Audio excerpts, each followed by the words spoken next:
बहुत जल्द Samsung Galaxy अपना न्यू स्मार्टफोन लॉन्च करने वाला है। सैमसंग गैलेक्सी F13 6.5 इंच का HD प्लस डिस्प्ले मिलने वाला है।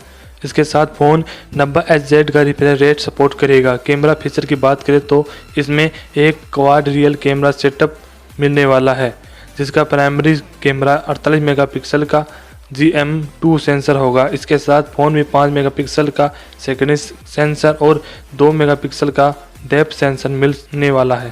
फ़ोन में सामने की तरफ 8 मेगापिक्सल का सेल्फी कैमरा दिया गया है। 15 वोल्टेज फास्ट चार्जिंग के साथ फ़ोन में 6000 mAh की बैटरी मिलने वाली है। Out of the box Android 12 देखने को मिलने वाला है।